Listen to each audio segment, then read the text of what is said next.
Good morning बच्चों। बेटा कल हमने स्टार्ट किया था root mean square value of alternating current. हमने आरएमएस वैल्यू जो है करंट की फाइंड आउट की थी, root mean square value of alternating current.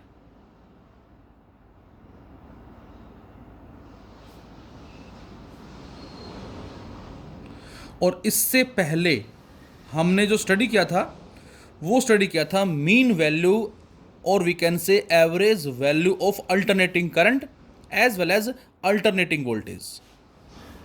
तो जरा ये बताएं सोचकर कि मीन वैल्यू जो हमने फाइंड आउट की थी बेटा वो किस तरह से फाइंड आउट की थी। तो आंसर है मीन वैल्यू फाइंड आउट करने के लिए हमने कॉन्सेप्ट लिया था आईडीटी, और ये इंटीग्रेशन 0 से t यदि हमें कंप्लीट साइकिल के लिए कैलकुलेट करनी है तो, और अपॉन में रेंज कितनी है 0 से t, that is t minus 0। तो इसको बेटा हमने मीन वैल्यू का नाम दिया था। लेकिन अब हमें फाइंड आउट करनी है आरएमएस वैल्यू, जिसका पूरा नाम है रूट मीन स्क्वायर। तो बच्चों ये तो हो गया मीन, रूट मीन स्क्वायर ये हमने कर दिया स्क्वायर, और इस सारे के ऊपर हमने क्या ले लिया बेटा, रूट ले लिया। तो अब ये मीन वैल्यू ना कहला के इसको बच्चों हम क्या बोलेंगे, इसको बोलेंगे हम आरएमएस वैल्यू। देखो सिंपल है बिल्कुल, आई डी टी 0 से t, जो कि हमने लास्ट वीडियो में बात की थी बेटा, और अपॉन में जो भी रेंज है। यदि हाफ साइकिल के लिए कैलकुलेट करनी है तो 0 से t/2, और यहां जो रेंज होगी वो t/2 माइनस 0 होगी। लेकिन यहां हम आरएमएस वैल्यू फाइंड आउट कर रहे हैं, तो पहले तो इसका सिंपल मैथमेटिकल ट्रीटमेंट जो है वो किस तरह से होगा और इसका मीनिंग क्या होगा ये भी हम बात करेंगे आज। और कल हमने ऑनलाइन क्लास के अंदर भी इसके बारे में बात की थी। तो बेटा आई डी टी 0 से t और इसका स्क्वायर कर दिया, तो ये तो क्या बन गया स्क्वायर किसका, मीन का। और रूट इस पे यदि कर देंगे तो इसी को ही बच्चों हमने क्या नाम दिया है, root mean square value of current. और वोल्टेज के लिए कैलकुलेट करनी है तो क्या बोलेंगे इसको बोलेंगे हम ई आर एम एस। और ये क्या बन जाएगा, ये बन जाएगा ई स्क्वायर डी टी 0 से t, और अपॉन में जो भी इसकी रेंज है वो, और इस सारे का रूट। तो इन फॉर्मूलों की हेल्प से आप आरएमएस वैल्यू करंट की as well as RMS value जो वोल्टेज की बेटा, इनको आप फाइंड आउट कर सकते हैं यहाँ से। तो ये तो हमारा पास इसका एक मेथड आ गया सोल्व करने का। अब इसको आप सोल्व कर सकते हैं, तो मैं डायरेक्ट कर रहा हूँ इसमें। तो यहाँ से जो आरएमएस वैल्यू होगी बच्चों करंट की वो कितनी होगी बेटा, आई स्क्वायर डी टी 0 से t ओवर रेंज t, और इस सारे का रूट। अब बताएं करंट की जो वैल्यू है बेटा वो क्या होती है। तो आंसर करंट की वैल्यू होती आई नोट साइन ओमेगा टी या आई नोट कोस ओमेगा टी, कोई भी आप ले सकते हैं इनमें से एक। इसका स्क्वायर हो गया इनटू डी टी हो गया, और अपॉन में t भी हो गया, और इंटीग्रेशन 0 से t हो गया, और इस सारे के ऊपर यहां लिख देता हूं मैं पावर 1/2, यहां पावर 1/2 लिख दिया हमने। और अब यहां से बच्चों जो आरएमएस वैल्यू आएगी हमारे पास करंट की, उसको हम लिख सकते हैं that is I naught square into में sine square omega t into में डी टी इंटीग्रेशन 0 से t, और अपॉन में t, और सारे की पावर 1/2। और बेटा अब साइन स्क्वायर ओमेगा टी का अलग से आप इंटीग्रेट कर लें। अलग से हमने लिखा sign square omega t into d T 0 से t। अब बच्चों हमें मालूम है बेटा कि साइन स्क्वायर ओमेगा टी को डायरेक्ट हम इंटीग्रेट नहीं करते, क्या लिखते हैं 1 minus cos 2 omega T by 2, इस फॉर्म में लिखते हैं पहले इसको हम, और 0 से t। यदि आप बेटा करंट की जगह लिखते आई नोट कोस ओमेगा टी का स्क्वायर, तो ये बनता कोस स्क्वायर ओमेगा टी, और कोस स्क्वायर ओमेगा टी होता है 1 plus cos 2 omega T by 2। यदि साइन है तो माइनस, कोस आता तो यहां प्लस होता। अब इसको कर रहे हैं सोल्व। तो 1/2 को हमने ले लिया बाहर, अंदर अलग अलग इंटीग्रेट करते हैं बेटा हम, डी टी 0 से t and minus cos 2 omega t into d t और 0 से t। और जब इसको सोल्व करेंगे आप तो ये मिलेगा 1/2 इन साइड डी टी का t और लिमिट्स 0 से t minus cos 2 omega T, इसका क्या आ जाएगा साइन 2 ओमेगा टी और अपॉन में 2 ओमेगा, इस t का जो कोफिशिएंट है वो डिवाइड हो जाएगा और इस पे भी लिमिट लगा दें 0 से t। तो बच्चों यहाँ से मिलता है हमें 1/2, तो ये बेटा, और upper limit minus lower limit लगाएंगे तो ये बन जाएगा t माइनस 0, माइनस 1/2 ओमेगा बाहर लिया, अंदर जो साइन 2 ओमेगा टी है, sine 2 omega 2 pi by T और इंटू स्मॉल टी। अब स्मॉल टी की जगह हमने रखा कैपिटल टी और माइनस रखेंगे 0 और ये बन गया साइन 4 पाई जो कि 0 होता है, साइन 0 ये भी 0, तो ये टर्म क्या बन गई 0। और 0 को जब 1/2 ओमेगा से मल्टीप्लाई करेंगे तो ये सारा फैक्टर 0 हो जाएगा। तो फाइनली जो हमें मिला sign square omega T D T 0 से t वो आ गया t/2। और बच्चों इस t/2 को पुट कर दे आप यहाँ पर, तो इस सारे का जो आंसर आया बेटा वो हमारा कितना आ गया t/2, और आई नोट का स्क्वायर पहले से था, t/2 यहाँ से आ गया और नीचे पहले से क्या है बेटा t है और सारे का रूट भी चल रहा है, इस t से ये t कैंसिल आउट। तो बच्चों यहाँ से हमें मिलता है आई नोट स्क्वायर बाय 2 का रूट, सॉरी हाँ ठीक है, यहाँ से IRMS, ठीक है। और अब बेटा कैसे लिख सकते हैं इसको हम, इसको बच्चों लिख सकते हैं IRMS equal to I naught by √2। इस फॉर्म में भी इसको लिख सकते हैं हम, क्योंकि आई नोट का स्क्वायर है, दोनों पे रूट है, तो वो स्क्वायर रूट से कट जाएगा तो आई नोट बाय √2 आ जाएगा। और यदि हम इसको और भी सोल्व करें आगे तो ये मिलता है 0.707 इंटू आई नोट। तो बच्चों ये हमारी कहलाती है RMS वैल्यू ऑफ करंट, इसको हम बोलते हैं RMS वैल्यू ऑफ करंट।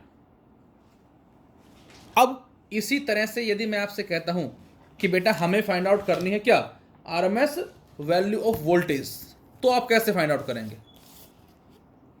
यदि हमें RMS वैल्यू ऑफ करंट जो हमने फाइंड आउट कर ली बेटा, इसी के साथ मैं आपसे कहता हूं क्या कि अब हमें बच्चों RMS वैल्यू वोल्टेज जो है बेटा वो भी फाइंड आउट करनी है, तो आप कैसे फाइंड आउट करेंगे। तो सेम कॉन्सेप्ट है, बस करना क्या है केवल आपको, इसमें आई स्क्वायर की जगह ई स्क्वायर आ जाएगा इंटू डी टी और अपॉन टी और इंटीग्रेशन 0 से t और उस पर रूट, तो वो हमारा आ जाएगा root mean square value of alternating voltage, जिसको हम वर्चुअल वैल्यू भी बोलते हैं। तो इसको हम फाइंड आउट कर सकते हैं बेटा, और हमें जो रिजल्ट मिलेगा वो आ जाएगा ये, इसको IV भी लिख सकते हैं आप, दैट इज वर्चुअल वैल्यू। और इसी तरह से जो EV होगा that is ERMS, same concept है बिल्कुल, 0.707 इंटू ई नोट। अब बात आती है कि इसका मीनिंग जो है वो क्या होगा, what is the meaning of RMS value of current as well as RMS value of voltage. तो पहले जरा इसका मीनिंग हम समझते हैं क्या होता है। तो मीनिंग समझने के लिए सपोज हमने मान लेते हैं जरा एक इलेक्ट्रिक केटल मान लें या बाल्टी, कुछ भी ले लो समझने के लिए, हमने जैसे कल एग्जांपल लिया था बेटा कि हमारे पास एक पानी की बाल्टी है और इस पानी की बाल्टी में हमने कुछ पानी भी फिल किया हुआ है बेटा, और इसको हमने ज्वाइन कर दिया है किसके साथ, DC सोर्स के साथ। तो बेटा हमने एक पानी की बाल्टी ली, इलेक्ट्रिक केटल ली, कुछ भी समझ सकते हैं आप, और उसको हमने एक DC सोर्स से कनेक्ट कर दिया, एक बैटरी हमने ली पॉजिटिव नेगेटिव, और जैसे इसकी को प्रेस करेंगे बेटा तो यहां से करंट फ्लो करना शुरू कर देगा, और हमने स्टॉप वॉच को ऑन कर दिया। और अब देखा क्या कि 5 मिनट के बाद पानी गर्म हो गया, आफ्टर 5 मिनट्स पानी ने उबलना शुरू कर दिया, बॉयल हो गया है। इसका मतलब क्या हुआ, 5 मिनट में इसमें हीट प्रोड्यूस हुई। तो इसका मतलब DC सोर्स इस पानी की बाल्टी को 5 मिनट में गर्म कर रहा है। अब बच्चों यही सेम काम हमने क्या किया, हमने वही बाल्टी ली, उतना ही पानी लिया जितना इसके अंदर है, लेकिन बाल्टी को ठंडा करने के बाद, ऐसा नहीं कि तुरंत हटाया और ले लिया, नहीं, हमने सेम बाल्टी कंसीडर करी है, जितना पानी इसमें लिया बेटा उतना ही पानी इसमें लिया, लेकिन अब सेकंड केस में बच्चों हमने उसको ज्वाइन कर दिया किसके साथ, एसी सोर्स के साथ ज्वाइन कर दिया। This is the symbol of AC source. और बच्चों जब हम की प्रेस करेंगे तो वही सेम काम हमने स्टॉप वॉच को ऑन कर दिया, लेकिन इसमें करंट पहले ऐसे जाएगा, फिर ऐसे, फिर ऐसे, फिर ऐसे, इस तरह से हम कह सकते हैं। मतलब एक प्रॉपर फ्लो नहीं कह सकते, कभी इधर से कभी इधर से, जबकि यहां पर एक यूनि डायरेक्शनल होगा, सेम डायरेक्शन में। तो क्या देखा बेटा, इस केस में देखा कि इस डीसी सोर्स ने पानी की बाल्टी को जल्दी गर्म कर दिया। कितने टाइम में, सपोज 3 मिनट में। अब यदि यहां पर जो हीट प्रोड्यूस हो रही है इस पानी में, इस एसी सोर्स की वजह से वो 3 मिनट में, तो मैं अब आपसे ये कहूं कि ज़्यादा फायदा कहाँ हुआ, तो आप बताएंगे सर फायदा यहाँ हुआ। क्यों? क्योंकि यहाँ पर हमारा साफ साफ टाइम बच गया। जो टाइम ज़्यादा कंज्यूम हो रहा था, सुबह सुबह स्कूल के लिए जाना है, सर्दियों का टाइम है, नहा के जाना है, और बिल्कुल एग्जैक्ट 10 मिनट के बाद स्कूल की बस आ जाएगी हमारी, और जस्ट अभी आंख लेट खुली हमारी, तो क्या करें हम, फटाफट से पानी गर्म करें। अब फटाफट से पानी गर्म करें तो क्या होगा, समझने के लिए बताया मैंने। हालांकि आपको जो हम यूज़ करते हैं अप्लायंसेज वो तो हमारी डीसी है फिलहाल, मतलब एसी आ रही है, लेकिन वो एक प्रॉपर करंट जो फ्लो हो रहा हमारा एक यूनि डायरेक्शन में फ्लो हो रहा है। तो अब आप क्या करेंगे, अब आपने एसी सोर्स लिया और फटाक से उसको कनेक्ट कर दिया और 3 मिनट में पानी गर्म हो गया। अब जरूर यहां पर कुछ ना कुछ खास बात तो है, तभी इसने जल्दी पानी को गर्म कर दिया। अब वो खास बात क्या है, तो आंसर है जरूर यहां जो करंट फ्लो हो रहा है वो इसके कंपैरेटिवली ज़्यादा है। भाई यदि मैं कहता हूं ये करंट 5 एम्पियर हमने एज्यूम कर लिया, we assume this current is 5 ampere, तो जरूर यहां जो करंट है वो इससे ज़्यादा है, तभी तो उसने क्या कर दिया, जल्दी गर्म कर दिया। बोलो। लेकिन बच्चों अब हम क्या चाह रहे हैं, यहां जो करंट होगा वो ज़्यादा है, लेकिन हम ये चाह रहे हैं क्या, कि जितने टाइम में डीसी सोर्स हीट प्रोड्यूस कर रहा है इस बाल्टी में, बाल्टी का मतलब कोई अप्लायंस है, और कोई अप्लायंस है तो उस अप्लायंस का अपना खुद का एक रेजिस्टेंस भी होगा। तो यहां से हम चाह रहे हैं क्या, कि ये जो डीसी सोर्स है इस रजिस्टर के अक्रॉस जितने टाइम में हीट प्रोड्यूस कर रहा है उतने ही टाइम में हीट प्रोड्यूस हो इस एसी की वजह से उसी रजिस्टर में। तो उसके लिए हमें करंट कितना लेना पड़ेगा, मैं फिर रिपीट करता हूं, जितने टाइम में एक डीसी सोर्स किसी गिवन रजिस्टर के कॉरस्पॉन्डिंग हीट प्रोड्यूस कर रहा है उतने ही टाइम में उसी रजिस्टर के क्रॉस एसी सोर्स भी उतनी ही हीट को प्रोड्यूस करे, तो उसके लिए हम कितना करंट लेंगे, उसी को बच्चों हमने आरएमएस वैल्यू ऑफ करंट का नाम दिया है। और कितना वोल्टेज लेंगे उसको हमने आरएमएस वैल्यू ऑफ वोल्टेज का नाम दिया है। तो अब आप सोचें जरा, यदि यहां पर करंट 5 एम्पियर है और यहां 5 मिनट में पानी गर्म हो रहा है, यहां यदि पानी गर्म हो रहा है 3 मिनट में, तो जरूर करंट ज़्यादा है। लेकिन हम चाह रहे हैं क्या, कि टाइम जितना यहां लगा उतना यहां हो जाए, तो अब क्या होगा, तो उस केस में करंट की वैल्यू कम हो जाएगी। अब वो करंट कम होकर कितना होगा, तो ये हमें देखना है। तो बच्चों यहां से हीट आ गई, तो सबसे पहले, दूसरा आर रजिस्टर आ गया है, तीसरा टाइम आ गया है, और यहां हम बात किसे कर रहे हैं, करंट की बात कर रहे हैं। तो बेटा इन सभी को मिला के जो इक्वेशन बनती है हमारी, जो हमने हीटिंग इफेक्ट में स्टडी किया था, Joule's law of heating effect of current, वो हमारा आया था बच्चों H equal to I square R T. तो ये हमारे पास रिजल्ट मिला था बेटा, हमें किसका मिला था result, joules law of heating effect of current, उसमें हमें रिजल्ट मिला था।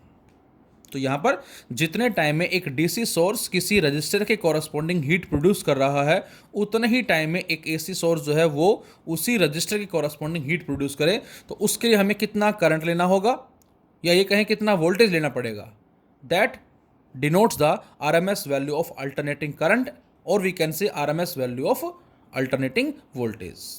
तो अब इसको डिफाइन कैसे करते हैं, तो आंसर है the RMS value of alternating current is defined as that value of steady current which would generate the same amount of heat in a given resistor in the given time, जो भी time है, as is done by AC in the same resistor in the same time. हम चाह रहे हैं time भी same हो दोनों का, तो उसके लिए हम कितना करंट लें, यही डिटरमाइन करती है क्या, RMS वैल्यू ऑफ करंट को। यहां से अब मैं कहूं small amount of heat during small interval of time, small amount of heat during small interval of time, तो बच्चों इसको लिखेंगे हम DH and which is equal to I²R into DT। और नेट कैलकुलेट करने के लिए बेटा क्या कर दे, इसको हम इंटीग्रेट, किसके लिए, एक कंप्लीट साइकिल के लिए। तो अब इसको सोल्व करके बताएं जरा क्या आएगा। DH का इंटीग्रेशन क्या हो जाएगा, H, और राइट साइड में जो हमारे पास I² है, इस I² को बच्चों हम किससे रिप्लेस कर दें, तो आंसर है इसको रिप्लेस कर देंगे हम किससे, इसको रिप्लेस कर देंगे बेटा हम I0 sin ωt, और इस सारे का इंटीग्रेशन इंटू RDT और 0 से T, और अब यहां से 0 से T I0² इंटू में sin² ωt इंटू RDT, और यहां से बेटा I0² और R को ले ले बाहर, I0² और R को ले लिया बाहर, अंदर क्या आ जाएगा, अंदर आ जाएगा sin² ωt इंटू DT और 0 से T। और अभी अभी जस्ट हमने बताया कि sin² ωt को लिखते हैं 1 - cos 2ωt/2, और इंटीग्रेट करके लिमिट्स लगाते हैं, अभी जस्ट किया बेटा हमने, तो वो हमारा आंसर आता है T/2। तो मैं डायरेक्ट लिख रहा हूँ, लेकिन एग्जाम में डायरेक्ट नहीं लिखना, आपको साइड में बताना भी पड़ेगा कि ये कैसे आया। I0² R और यहां से ये क्या आ जाएगा, दैट इज T/2। इसको हमने नाम दिया बच्चों क्या, इक्वेशन नंबर 1 का नाम दिया। इफ RMS वैल्यू और we can say virtual value,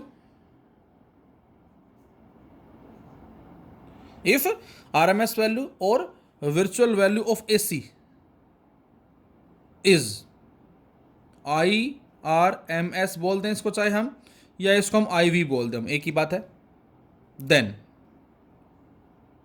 तो उस केस में हम H की इक्वेशन को लिख सकते हैं जो हमारी होती है I²RT T कंप्लीट साइकिल के लिए, और V RMS वैल्यू की हम बात कर रहे हैं।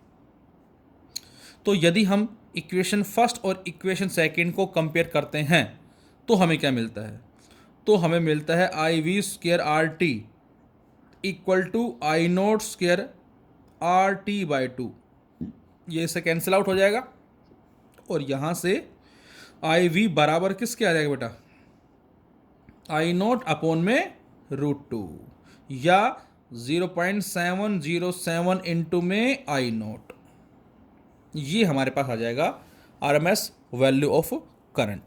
तो इसका मतलब क्या हुआ, इसका मतलब ये हुआ कि जो अभी हमने एग्जाम्पल लिया था, हम चाह रहे हैं क्या कि जितने टाइम में यहाँ पानी गर्म हुआ 5 मिनट में, उतने ही टाइम में यहाँ भी गर्म हो। हम चाह रहे हैं कि यहाँ पर भी जो पानी गर्म हो रहा है वो 5 मिनट्स के अंदर ही होना चाहिए। अब यदि यहाँ पर करंट हम ले रहे हैं 5 एम्पियर तो यहाँ करंट कितना ले, इसको पुट कर दो 5 एम्पियर, यहाँ 5 को मल्टीप्लाई करें 0.707 से तो कितना आ जाएगा 3.5 अप्रोक्सीमेट। इसका मतलब जो इफेक्ट DC का 5 एम्पियर में होगा वही सेम इफेक्ट AC का 3.5 एम्पियर में होगा। ये इस बात का मतलब है, and it represents the RMS value of current. Same इसी तरह से यदि हम वोल्टेज की बात करते बेटा तो क्या होता, यदि मैं आपसे कहता कि हमने यहाँ पर जो वोल्टेज ले रखा है वो 10 वोल्ट है, तो उस केस में यहाँ कितना वोल्टेज लें इस केस के अंदर, ताकि जितने टाइम में इसने गर्म किया पानी को या उस रजिस्टर में जो हीट प्रोड्यूस की उतनी ही हीट उसी रजिस्टर में ये प्रोड्यूस करे। यदि ये 10 वोल्ट है तो ये क्या लें, तो आंसर है 10 मल्टीप्लाई 0.707, तो 7 वोल्ट आंसर आ जाएगा हमारा अप्रोक्सीमेट। तो इसका मतलब जो इफेक्ट 10 वोल्ट DC का होगा बेटा वही सेम इफेक्ट 7 वोल्ट AC का होगा। दोनों के दोनों सेम रजिस्टर में सेम टाइम में सेम हीट को प्रोड्यूस करेंगे। ये इस बात का मतलब होगा। तो ये हमारी कहलाती है RMS value of alternating current. इसी तरह से सेकंड में ले लेते हैं जरा, that is RMS value of alternating EMF. RMS value of alternating EMF. तो एक तो मेथड मैंने बताया मैंने आपको डायरेक्ट, जो हमारे बुक्स में है वो इस तरह से है। सेम स्टेटमेंट होगी। It is defined as that value of steady voltage which would generate the same amount of heat in a given resistor in a given time as is generated by the alternating EMF in the same resistor in the same time। Same concept है, और same concept के साथ साथ जो equation लेके चलेंगे हम, कौन सी इक्वेशन, हीट वाली, सेम लेंगे। Small amount of heat during small interval of time, that is I square R D T. अब इस आई को रिप्लेस किससे कर दे बेटा हम, ई बाय आर। ये हमने इक्वेशन स्टडी की हुई है करंट इलेक्ट्रिसिटी में बेटा। V is equal Y R, then I is equal V by R. तो आई स्क्वायर क्या बन जाएगा, E square upon R square, और अपॉन आर स्क्वायर इस एक आर से कट जाएगा। और अब इसको आप इंटीग्रेट कर सकते हैं कंप्लीट साइकिल के लिए 0 से t, और इस ई की जगह हम पुट क्या कर दे बेटा, E naught sine omega T या ई नोट कोस ओमेगा टी, कोई भी पुट कर सकते हैं। बस फर्क इतना है, साइन लेते हैं तो साइन स्क्वायर ओमेगा टी को लिखेंगे 1 minus cos two omega T. यदि हम साइन पुट करते हैं ई की जगह E naught sine omega T, तो ये बन जाएगा ई नोट का square sine square omega T, और फिर साइन स्क्वायर ओमेगा टी को हम लिखेंगे क्या, 1 minus cos two omega T by 2, और फिर इसको हम इंटीग्रेट करेंगे। आंसर कितना आएगा बेटा, इसका आंसर आएगा t बाई 2 कंप्लीट साइकिल के लिए। और यदि बच्चों हम ई नोट कोस ओमेगा टी लिखते तो ये बनता कोस स्क्वायर ओमेगा टी, 0 से t। इसको लिखते बेटा 1 plus cos two omega T by 2, और जब इसको इंटीग्रेट करेंगे इसका भी आंसर t बाई 2 आएगा। क्यों, क्योंकि जो आगे वाला फैक्टर है जब इंटीग्रेट करेंगे लिमिट्स लगाएंगे तो ये 0 हो जाएगा, तो आंसर दोनों ही केस में t बाई 2 मिलेगा। तो यहाँ से इसकी जगह लिखा हमने E naught sine omega t square किया, तो ये आ जाएगा बेटा ई नोट का स्क्वायर बाय आर और sine square omega t into d t और 0 से t, और डायरेक्ट मैं लिख रहा हूँ इसका फिलहाल integration, E square by R into में क्या आ जाएगा बेटा ये t बाई 2। ये आ गई हमारी इक्वेशन, जिसको हमने फर्स्ट का नाम दिया, इक्वेशन का नाम दिया। अब उसी तरह से लिखेंगे हम क्या, if E R M S और we can say E V is the R M S value of alternating voltage. यदि हम ई आर एम एस लिखें और इसको हम ई वी भी लिख सकते हैं, ये हमने मान ली R M S value of alternating E M F, तो उस केस में ही जो हीट प्रोड्यूस होगी सेम रजिस्टर में सेम टाइम में वो कितनी होगी, h। तो ये आ जाएगी दैट इज आई वी का square into R into t, और आई वी की जगह क्या लिखेंगे हम, ई वी का स्क्वायर अपॉन आर का स्क्वायर, और एक आर कट जाएगा इससे। और अब फर्स्ट और सेकेंड को हम कंपेयर कर लें बेटा, तो जब कंपेयर करेंगे दोनों को तो ये मिलता है क्या, ई वी का square by R into T equal to E naught का स्क्वायर टी और अपॉन आर और इंटू 2, और ये दोनों कैंसिल आउट। और बच्चों यहाँ से भी क्या मिला, E V equal to E naught by root 2, या ये कहें 0.707 इंटू ई नोट। तो ये हमारे पास आंसर आ जाता है R M S value of alternating voltage के लिए, ई एम एफ के लिए। रूट मीन स्क्वायर वैल्यू जो होगी हमारी अल्टरनेटिंग वोल्टेज के लिए वो क्या आएगी, ये आएगी। दोनों से आंसर हमें सेम मिला। तो जो इफेक्ट अभी एग्जांपल लिया हमने, जितने टाइम में एक डीसी सोर्स किसी गिवन रजिस्टर के अक्रॉस हीट प्रोड्यूस कर रहा है, उतने ही टाइम में उसी रजिस्टर में उतनी ही हीट प्रोड्यूस करे, तो उसके लिए हमें वोल्टेज कितना लेना पड़ेगा।